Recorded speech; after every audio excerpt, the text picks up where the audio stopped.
we are considering this an official event, so let's keep our standards high. I would ask that you do keep yourself muted, especially if you do use voice activation, and hold any questions if you can. We have designated holding points for questions throughout the briefing, so to make a note of it if you're able to, and we'll come back to it when we get to an appropriate holding point. But if something comes up that we absolutely, nothing I'm saying is making any sense until your question gets answered, then, feel free to drop that in chat as we go. And just checking the presentation is working for everybody. These slides are advancing as I talk through them and stuff like that. Correct? Affirm. Affirm, Lieutenant. Good to go. Excellent. If it's not working for anybody, please speak up or watch the stream of someone for whom the slides are working. All right, so by way of introduction, welcome to the first joint briefing that we've held in the unit for quite some time, and it's the first one that we're holding with the current makeup of S2 intelligence and S3 operations.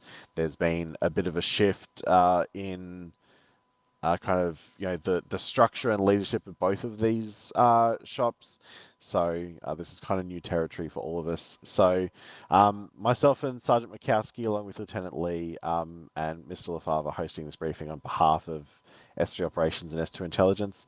But this briefing couldn't exist without the time and effort of our staff in S2 intelligence, in particular the intelligence specialists and the battle captains from S3 operations. So on that front, I'd also like to give special acknowledgement to anyone else here from the wider S6 group, our areas operators, our mission team, mod team, and so on, for their wide-ranging and enthusiastic support of this unit's deployment activities.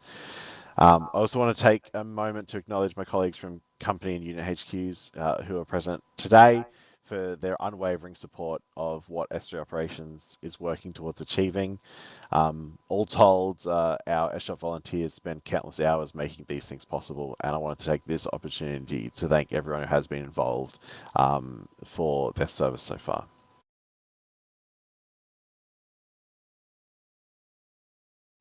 So just to establish these up front, also I know we've had a bit of an influx of people to the unit lately, so we just want to make sure that everyone is on absolutely the same page. So we're going to use our normal color coding throughout the presentation to quickly annotate friendly, enemy, civilian, etc. So if you do see, words in a color or a word you're not familiar with in a color, hopefully the color helps, explain who they are in the big picture. We're going to use a range of acronyms throughout, mostly on our slides, but where it makes sense, we may say them as well. This is a good example of where a quick question on the spot may be appropriate if you're not tracking on an acronym that we're using pretty heavily. I think most of these acronyms are pretty well known throughout the unit, except for a couple. So we have ASIO, the Australian Security Intelligence Organisation. RASIGS is the Royal Australian Corps of Signals. And SCIF, I think most people are probably aware of, but it's a sensitive compartmented information facility. All right, so let's start to then talk about our agenda for the briefing today.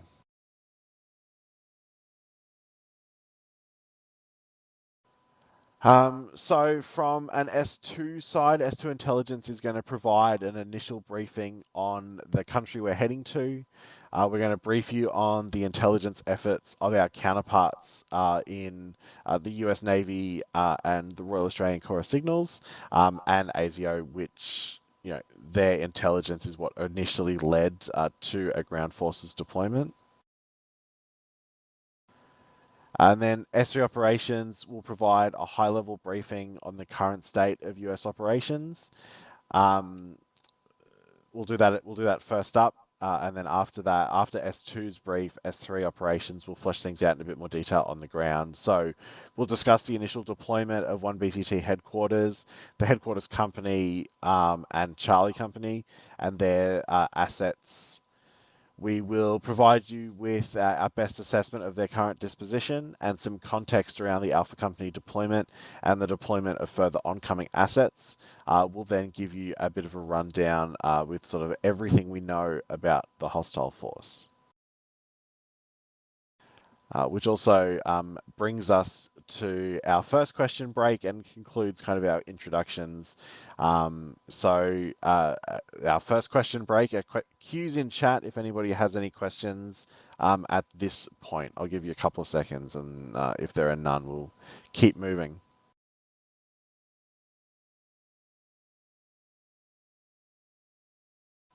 All right, great. At this point, then, I'll hand over to Sergeant Mikowski as the S3 Operations NCOIC.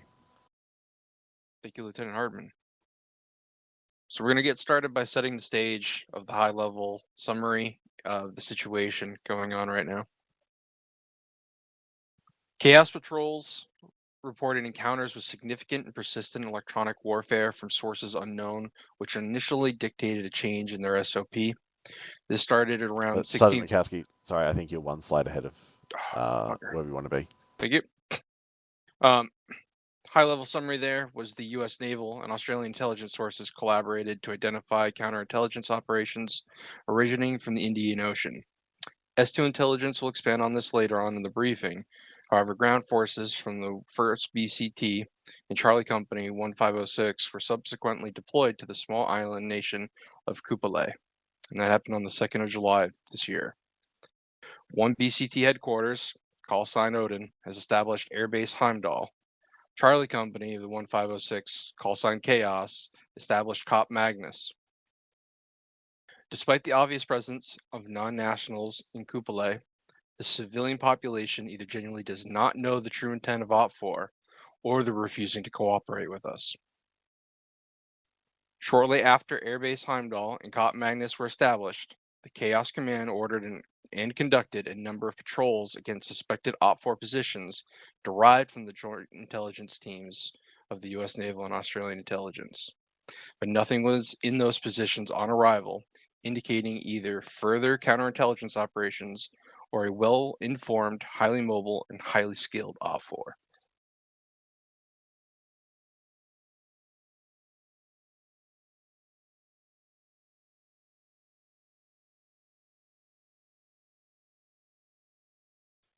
Next slide, please. That should be coming through in a second. I've just clicked it.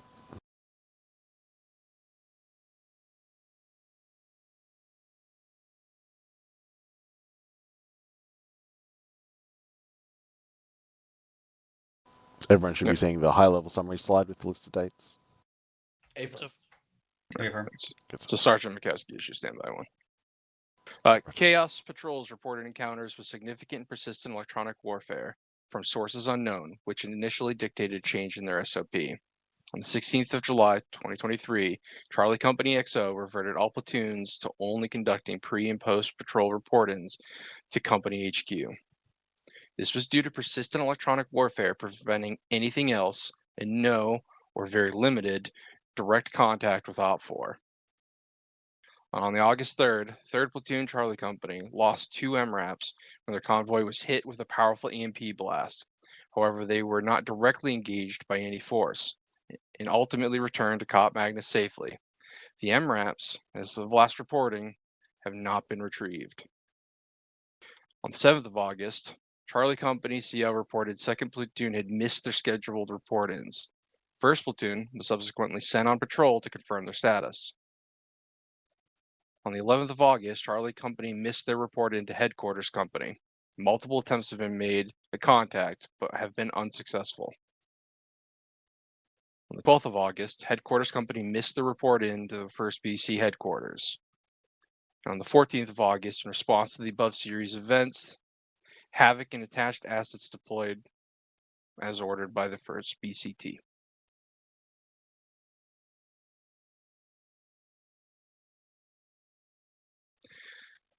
So due to the use of this electronic warfare and the counterintelligence capabilities, we know Chaos SOP was to have all the collated intelligence and operation material securely stored at the COP Magnus skiff.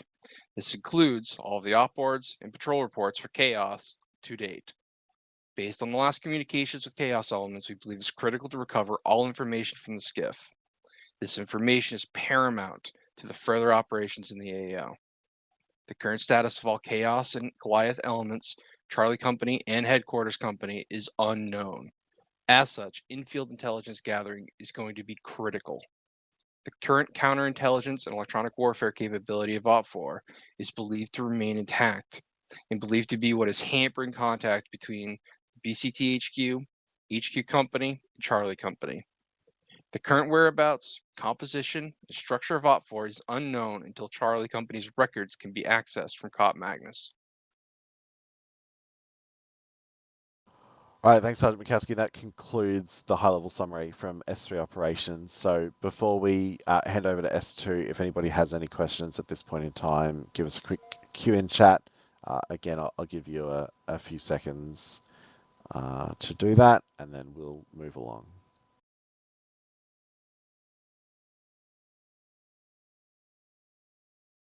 All right, I will hand over to Lieutenant Lee from S2 Intelligence to start with our regional intelligence. Roger that. Right, folks, history and geography of the Republic of Kupali. First of all, I think we're all curious as to where the hell we're actually going. So, as you can see, the island that we're going to is 3,400 kilometers west of the Harold E. Holt Naval Communication Station, which is on the west coast of Australia, 2,600 kilometers east of Reunion, which is an island on the east coast of Madagascar, and 3,600 kilometers south of Sri Lanka, which is the southernmost island on the south tip of India. All of these numbers, next slide please, Lieutenant. All of these numbers serve to really show you just how remote this region we are heading to is. And if you recall from a decade ago, the search for the Malaysian Airlines MH370 airplane that went missing in this region was the last and only modern survey attempt conducted within this region. Next slide, please. As you can see, we're heading towards a tropical twinned island that is surrounded by multiple smaller islands. And the urbanization of these islands is roughly about 10%. They are very disparate and very spread out. The economy is extremely reliant on agriculture, fishing, forestry, and tourism, with 70% of the population living below the poverty line. What does this mean for you? It means that the population does not speak English. The population is not very educated, and they're most likely not friendly to foreign powers, especially considering their history, which I'll be going over in a minute. Next slide, please. A couple of points of interest. The Gurun and Monye airfields on each of the island, respectively. The Loho Holo walled city. A number of ex-colonial military compounds. A number of World War II Japanese bunker systems throughout the islands. And there have also been reports of possible tunnel and trench systems that we've identified via the use of local tourism advertisements. Next slide, please. Now, the history of the Republic. This was previously a French overseas territory that has just gained independence in 1979. It still has strong ties to France. The locals obviously still speak French, and the local currency is the euro. This is an ex-colonial island chain. Now, don't ask me how I know this, but the US Army entering an ex-French colonial country has not had a very strong record. We're not going to repeat that. Next slide, please.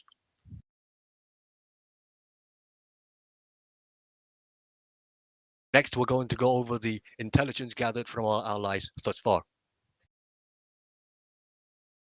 First of all, the US Navy N2 intelligence.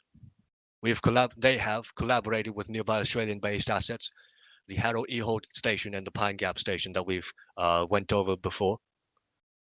The Harold E. Holt station has intercepted all voice transmissions through very low frequency radio, and their intel has revealed possible key locations throughout the AO, the details of which will be included in a separate INSCOM to be published within 24 to 48 hours. Next slide, please. Now, the Royal Australian Corps signals, as a bit of a introduction, they are very specialized in telecommunications equipment, and they have reported that Alpha may be well versed in electronic warfare and counterintelligence. Meanwhile, the Australian Security Intelligence Organization, with their specialization in discovering espionage and sabotage, have also reported that the OPFOR may be deeply integrated with the locals. Now, these two intelligence points combined means that, first of all, we are not looking to push any satellites over this region, hopefully to deter or to reduce the chances of OPFOR noticing a change in our behavior. We're not looking to tip our hand. And secondly, this explains why the local population so far has not been cooperative and why we have had so much trouble finding these OPFOR to begin with. Next slide, please. Now, as an introduction to the Harold E. Holt Naval Communication Station, the station is in charge of very low frequency radio for ships and submarines. It covers parts of the Pacific and Indian Oceans, and it is the most powerful transmission station in the Southern Hemisphere. This station will continue to be key for the operation going forward, especially since we have already discovered key intelligence via the use of very low frequency radio. Next slide, please. And as for the Pine Gap station, it is in control of ground control and processing station for satellites and conducts signals, intelligence, and weapons targeting. To be more specific, one of its primary role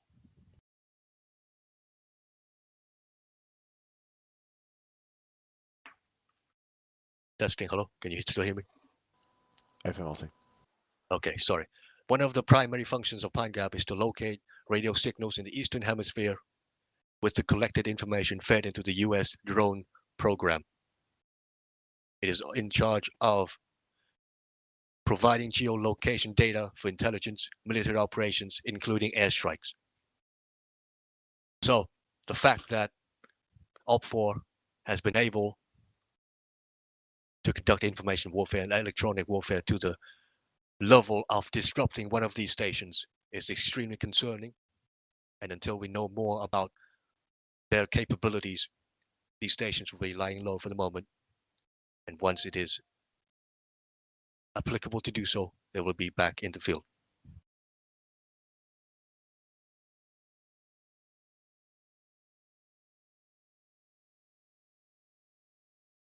And that is all I have.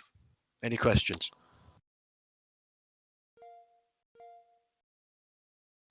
Sergeant Beckett. Thank you, sir. Question is regarding the civilians. Is this an armed populace that we should expect, given that they are expected to be unfriendly? Look, at this stage, I wouldn't go so far as to say we expect them to be unfriendly. It's just that we don't necessarily expect them to be hugely cooperative. I know it's a very small distinction, but I would at this point make the distinction until we can prove otherwise.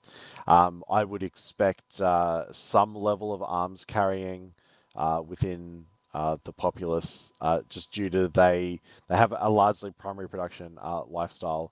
I think S2 will have some material about that a little bit further down the road, in terms of some of the stuff I've seen them working on. But you have a lot of people there who are involved in, agriculture and stuff like that, where a level of arms carrying is to be expected.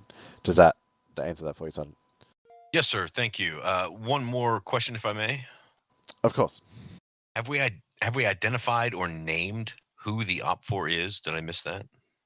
We will come to that in the kind of the last part of the operations briefing. We'll talk about OPFOR in a bit more detail. Understood. That's all for me, sir. Thank you.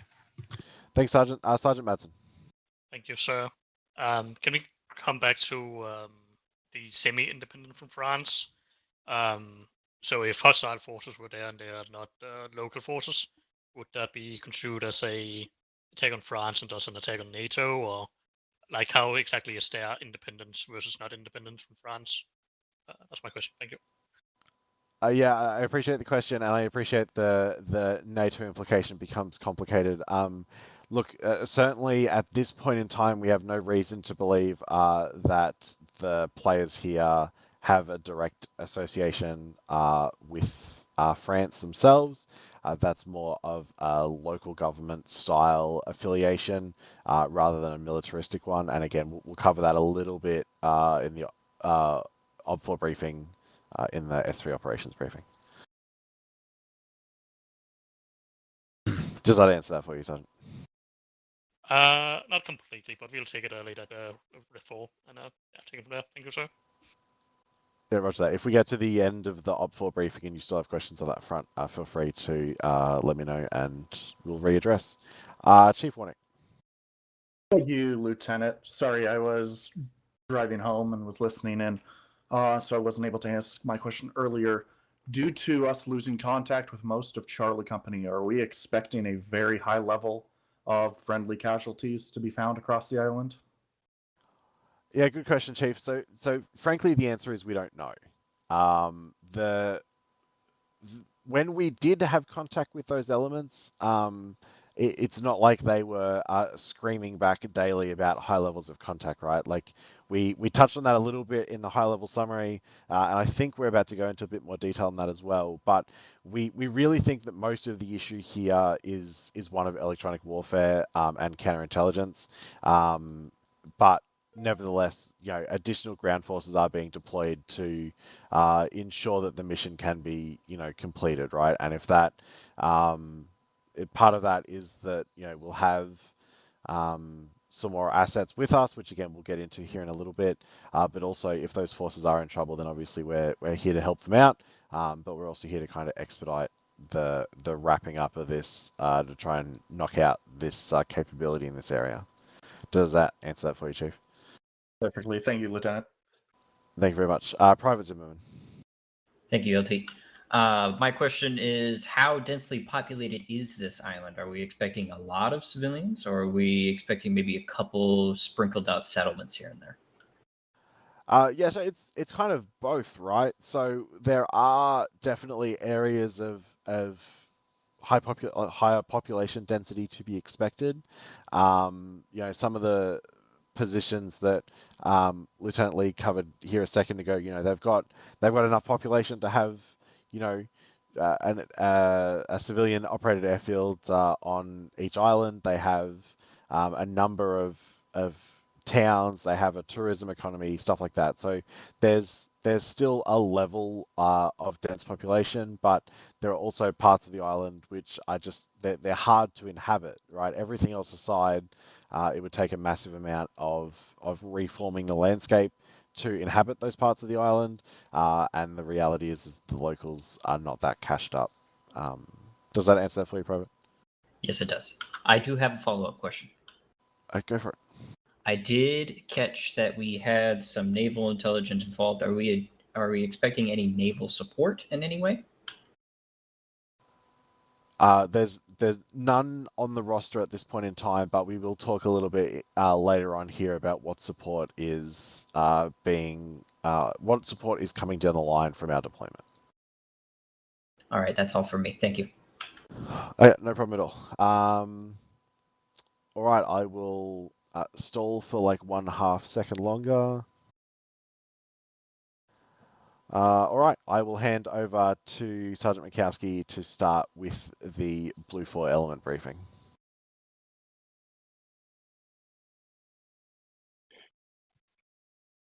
All right, thank you, LT. Blue 4 elements right now.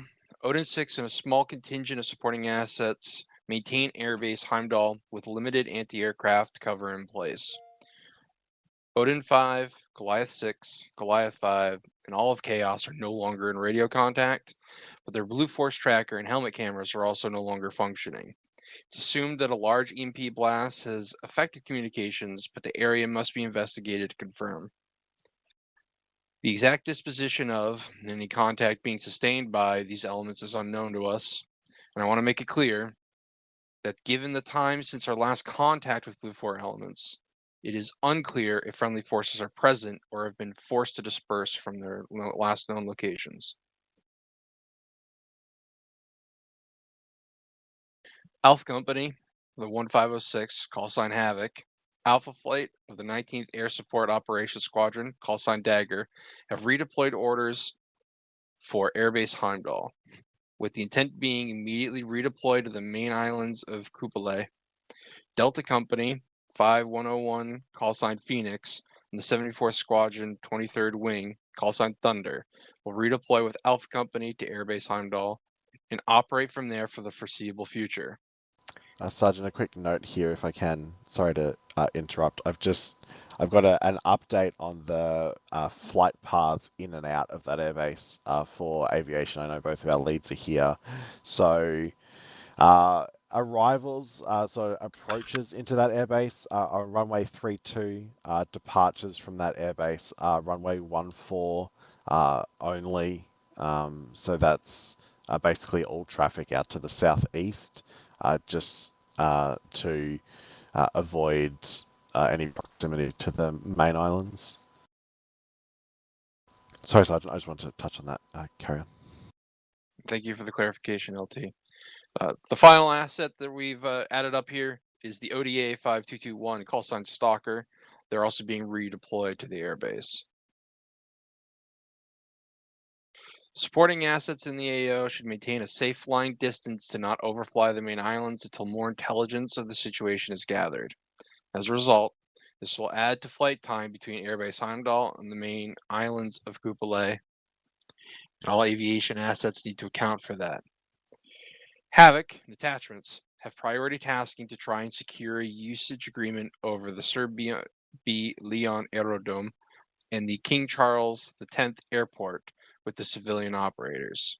Cop Magnus skiff must be patrolled and confirmed secure as a priority.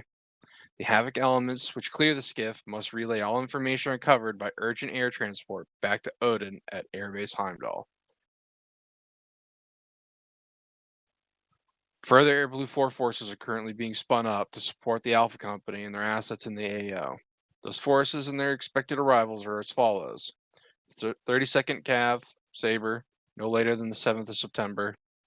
32nd FAR Rainmaker, no later than the 12th of October. 326 BSB Apollo, no later than 24th of October. The 426 BSB Mustang, no later than the 26th of October. The presence of these assets in the AOs will be advised through the warning orders of each phase. All right, thanks, Sergeant. I will, at this point, quickly talk everyone through the information that we have available about our opposition force. So the Allied intelligence effort has been tracking a similar counterintelligence and electronic warfare capability in a number of smaller operations in countries throughout Southeast Asia and the Western European Union, and there is a group that we believe to be behind all of those operations. The group suspected to be responsible is the Dragon Military Group. If you want to watch me try and pronounce the other thing without offending half a country, you let me know. Look, there's very little information available about the composition and capability of this group, other than the fact that their electronic warfare and counterintelligence signature is somewhat known and has been tracked through a number of other AOs where they have interfaced with either US or allied military operations. That being said, I do want to stress whether or not it is definitely this group remains to be confirmed. This is a belief. This is a educated guess. This is a hunch, whatever you'd like to call it.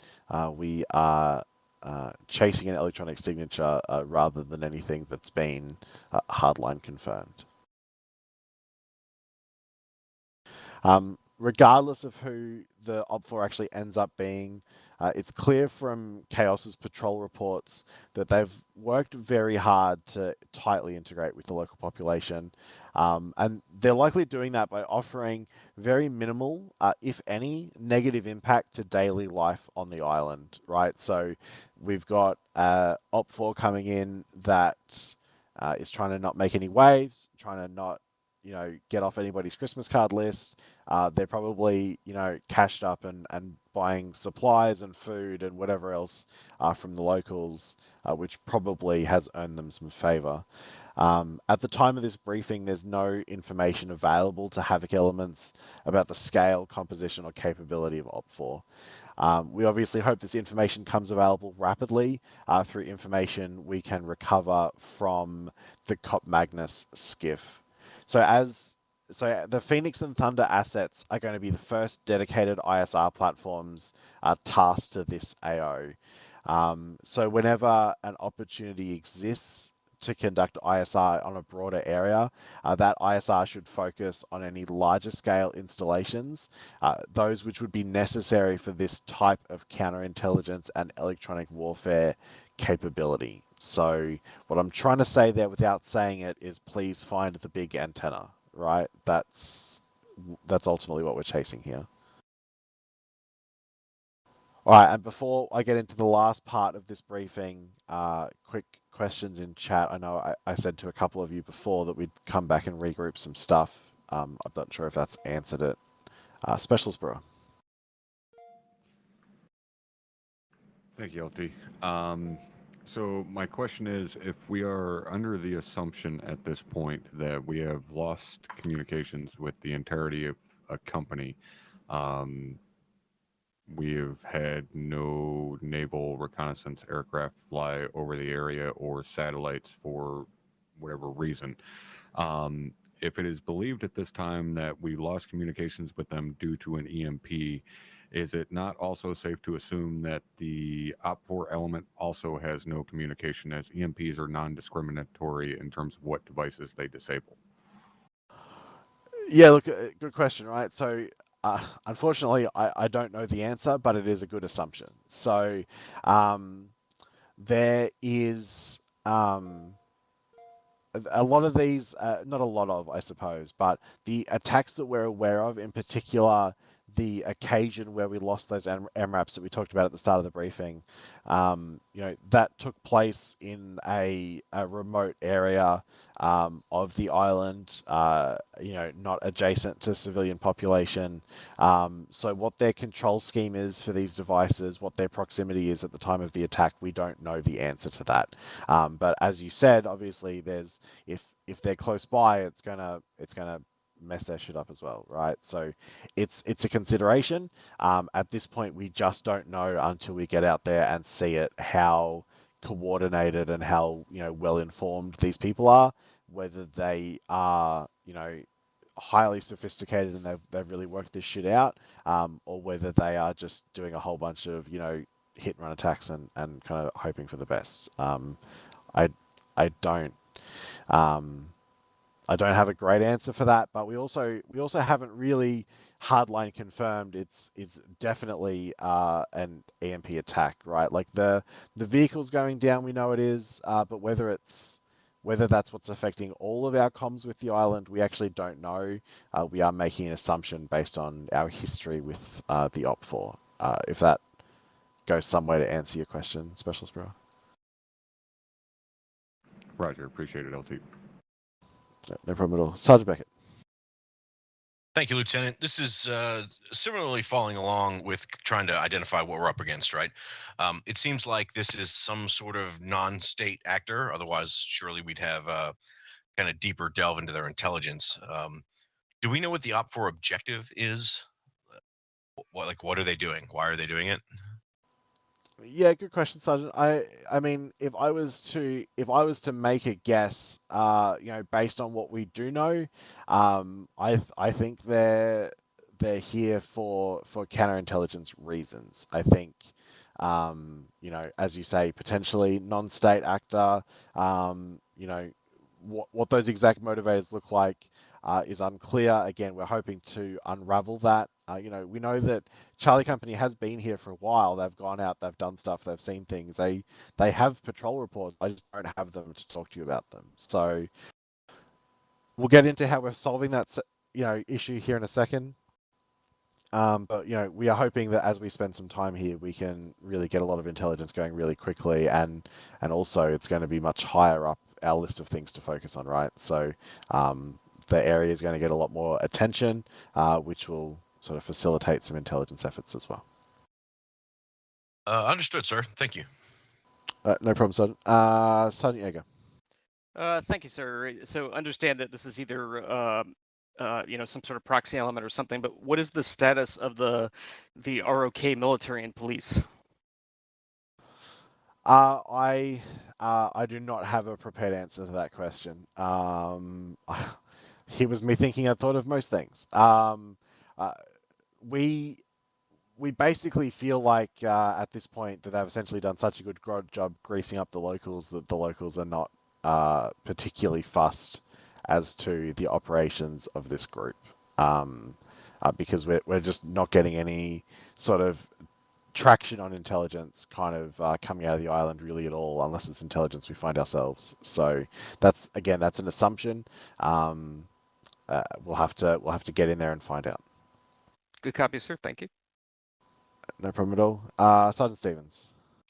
Thank you, sir. Given the nature of the near peer level to their electronic warfare, do we expect any or know of any GPS jamming happening in the area?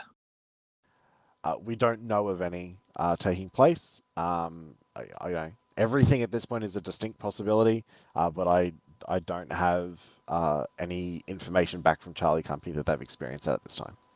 Thank you, sir. No problem, Captain Clay. Thank you, Lieutenant. Do we have a airport diagram created by S2 from Charlie Company for our current airbase, or is there one searchable? Captain Clay, I will get with you separately after the briefing to try and resolve that with you. Thank you. Thank you, Emin Crow. Thanks, LT.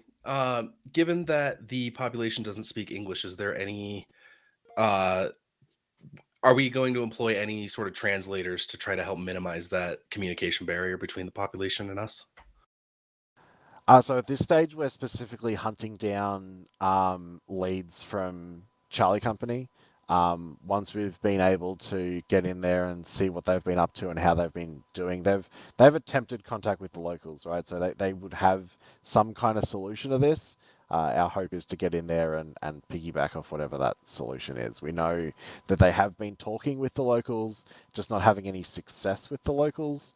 We'll be informed by their operations so far once we can get a hand on their records to figure out what that looks like. Copy. Appreciate it. Thank you. And Private Zimmerman. Thank you, sir. I just had one question in terms of Airbase Heimdall. How is the defensive structure looking on that? Is it well fortified, or are we looking more at like a shack with a runway? It's a definite halfway in between those things. So the problem we have there at the moment is there's very few people around to crew it because they all went to the islands and then we all stopped hearing from them. So there is anti-air cover at the airbase. We have not sustained any contact out of that airbase, that we're aware of. So we don't foresee any immediate issues at that airbase. However, we do want to get out of there just because it's a long way away. We'd like to be on one of the main islands so that all of our operations are centralized and we can work, side by side with each other as we are used to. But that's the main reason we're looking to get out. We're not looking to get out because it's undefendable or anything like that. All right, that's all from me. Thank you. Yeah, no problem at all. Okay. All right.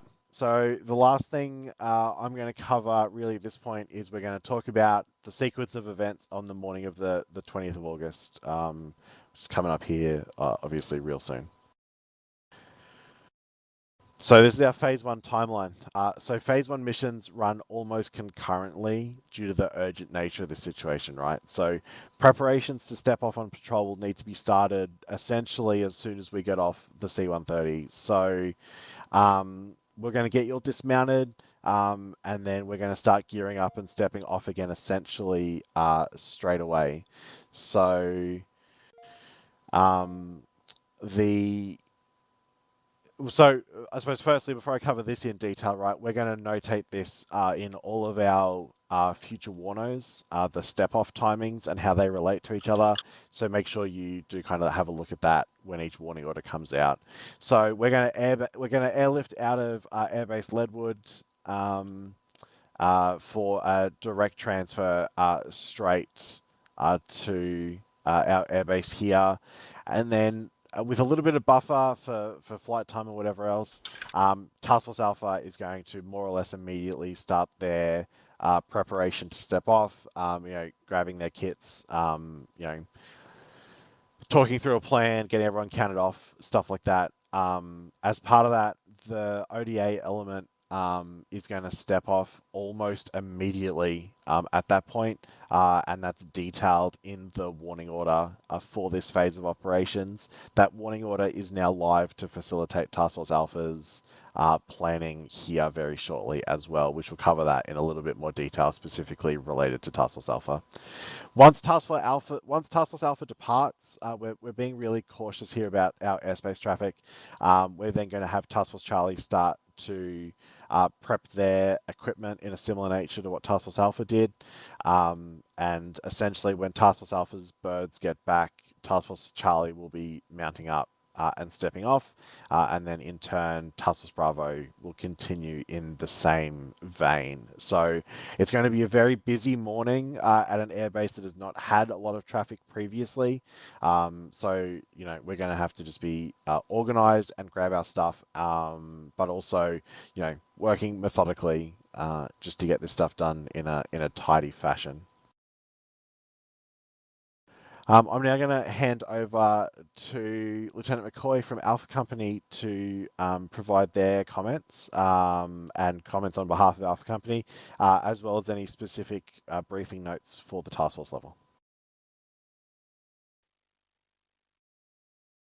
Thank you, Lieutenant Hartman.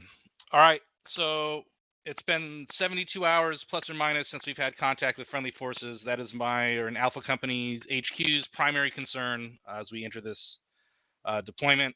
Is we really need to find out what happened or what's going on with friendly forces, make sure that we're securing the area. Hopefully that's a non-issue, but it's been 72 hours already, so that's a big problem for us. So platoon HQs, I need you to make sure your guys are squared away.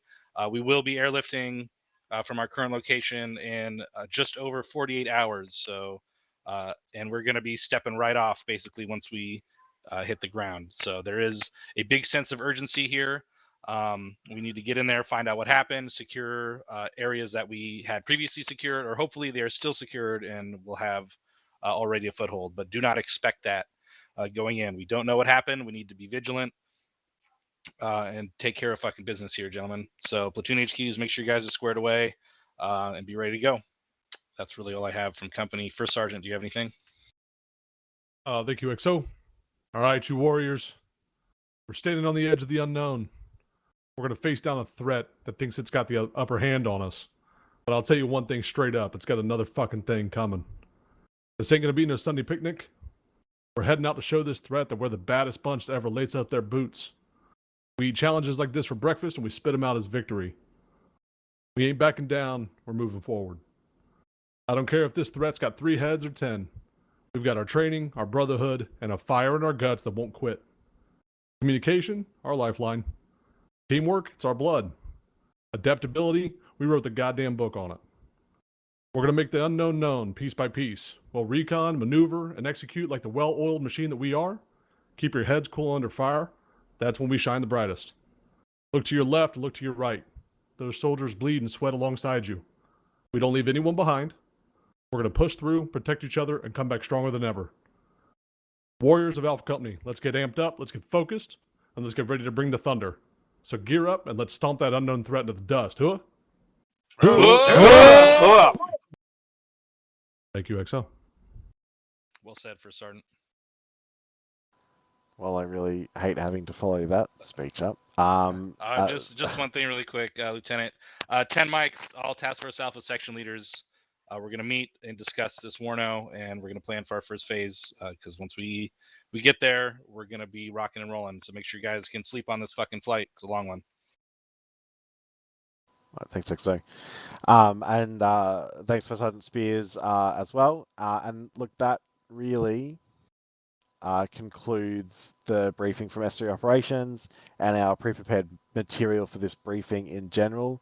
I will give one final opportunity for questions and comments if anybody has them before we wrap up here. Sergeant Tosco.